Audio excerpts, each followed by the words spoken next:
안녕하세요. 패션의 김진호 목사입니다. 이어서 유진벨 가문을 계속 소개하려고 합니다. 3대째의 다른 분들도 한국을 위해 선교하셨는데요. 토마스 린튼 인도아라는 선교사님입니다.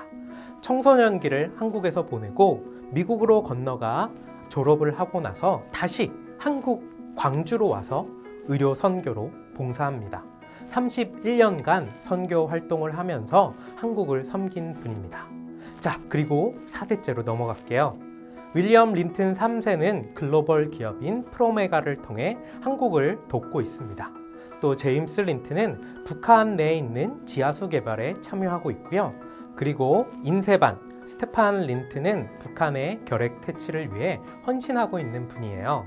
인세반은 유진벨 재단을 설립하고 북한 지역의 가뭄, 수해를 지원하고 결핵 퇴치에 힘을 다하고 있습니다. 4대째 형제들은 자신들이 한국에서 결핵에 걸렸던 사람들이에요. 그래서 한국의 결핵 퇴치, 북한의 결핵 퇴치에 열성적으로 헌신하고 있는 거죠. 북한은 해마다 평균 3,000명 정도가 결핵으로 목숨을 잃고 있다라고 합니다. 거꾸로 소개할 분입니다. 존 린튼이라는 분인데요. 인요한 박사님이에요. 영상을 시청하는 분들 중에 아는 분들도 많이 있을 거라고 생각합니다. 예능에도 많이 출연하셨는데요. 이국종 교수님이 이렇게 소개를 하셨어요. 임상 실습과 레지던트 시절부터 인요한 박사님에게 본인이 많은 가르침을 받았습니다. 교수가 된 지금까지도 도움을 주고 있는 스승님입니다. 한국 의료계를 업그레이드 시킨 분입니다. 인요한 박사님은요, 한국 사람이에요. 저는 한국 사람, 전라도 사람입니다. 순천이 우주의 중심입니다. 라고 말했던 분이에요. 정서도 한국인을 닮아 있는 분인데요. 여러분은 전통 온돌방에서 생활해 보신 적 없으시죠? 인요한 박사님은 온돌방에서 자랐습니다. 우리나라의 정문화가 어떠한 것인지 잘 알고 있는 분입니다. 인요한 박사님이 연세대학교 의과 1학년에 재학 중일 때 5.18 광주 민주화 운동이 터졌어요. 인요한 박사님은 외신 기자와 시민군의 회견에서 통역을 했습니다. 그 때문에 2년을 사복경찰이 계속 따라다녔다라고 하더라고요. 한국에서 추방당하지 않으려고 병영훈련에 참가하기도 했는데요.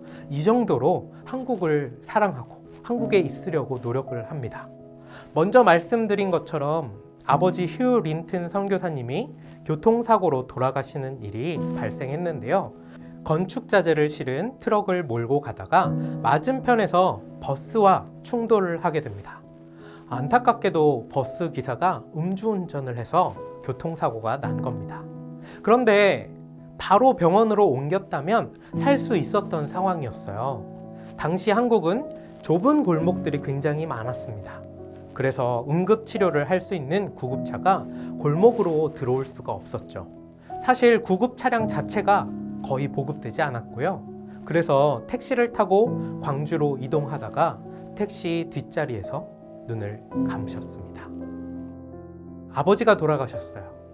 다른 사람들을 섬기다가 음주운전으로 억울하게, 그리고 구급차가 없어서 안타깝게 돌아가신 이 상실의 고통 속에서 인요한 박사는 아버지의 의지를 따라서 친구분들이 기증한 돈을 가지고 한국형 응급 구급 차량을 직접 설계하고 보급하게 됩니다. 의사 선생님이 차량 설계와 제작에 참여하셨어요. 한국의 좁은 골목들도 다닐 수 있는 한국형 응급구조 차량을 직접 개발한 겁니다. 여러분, 신한대학교에는 기계자동차융합공학과가 있습니다. 인요한 박사님의 구급 차량 설계에 참여하셨던 교수님들이 계셔서 비하인드 스토리를 제가 직접 들었는데요. 정말 하나하나 꼼꼼히 공부하고 연구하면서 한국에 맞는 구급 차량을 설계할 수 있도록 노력하셨다라고, 그 열성적인 모습에 감명을 받았다라고 이야기를 들었습니다. 이런 공로를 인정받아서 2012년 외국인 특별 귀화자 1호로 한국 국적을 취득해서 한국인이 되셨어요.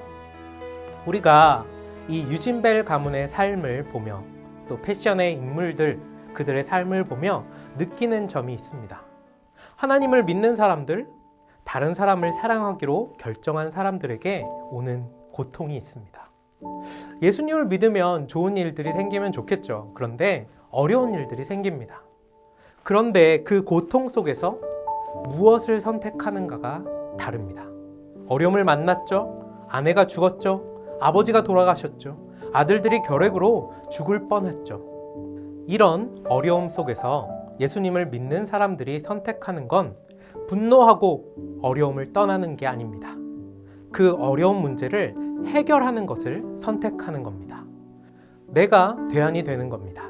내가 겪은 아픔, 이 아픔을 다른 사람들은 겪지 않도록, 억울하게 죽지 않도록 치료받을 수 있도록 문제를 해결하는 것, 기독교인의 삶이다라는 사실을 볼 수 있었습니다. 왜 이렇게 섬겼을까요?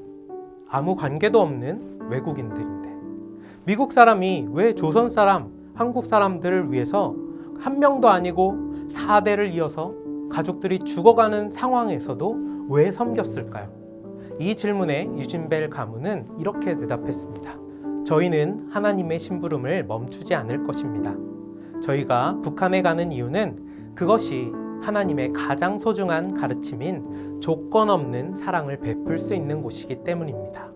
남쪽이든 북쪽이든 소외된 이웃들과 고통받는 동포를 돕기 위해 저는 계속 도움이 필요한 사람들을 찾아 바깥 세상으로 나아갈 것입니다.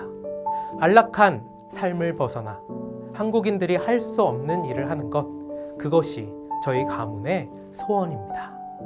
네, 이렇게 우리나라를 사랑한 많은 분들이 계셨습니다. 많은 선교사님들이 우리나라를 위해 섬기고 희생하며 삶과 죽음을 함께 했어요.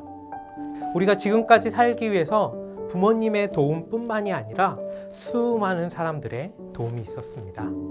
경제 10위. 대한민국은 일제감점기, 광복, 6.25 시대에 비하면 정말 살기 좋은 나라가 되었죠. 예전에 비해서는 엄청난 경제 발전을 이뤄냈고 좋은 나라가 됐습니다.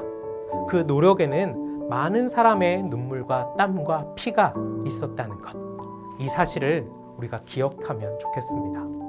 인요한 박사님 그리고 유진벨 가문, 북한을 위해서도 지금까지도 헌신하고 있는 이 가문의 모습을 보면서 우리 주변에 있는 도움이 필요한 사람들을 한번 생각해 보면 좋겠습니다. 여러분, 부모님에게 사랑해요 라고 자주 고백하시나요? 부모님도 위로가 필요합니다. 여러분의 사랑이 필요하고요. 또 친구들 중에서도 좌절하고 힘들어하는 친구들이 많이 있을 거예요. 우리는 문제를 피하고 고통을 피하며 삽니다. 그런데요, 죽음과 상실, 그 문제를 통해서 다른 사람들을 생각하는 사람이 있습니다. 한 명이, 한 가문이 그 시대의 문제를 해결할 수 있었어요. 시작은 거창한 게 아니었습니다. 진심으로 사랑하면 이 불가능한 것들이 이루어지게 됩니다. 다른 사람은 이해하지 못해도 이 사랑의 길을 선택한 사람은 행복이 더 커지는 삶을 살게 될 거예요. 주변 사람들을 위로하고 조건 없이 사랑하는 여러분이 되시기를, 문제를 해결하고 대안이 되는 여러분이 되시기를 예수님의 이름으로 축복합니다. 네, 감사합니다.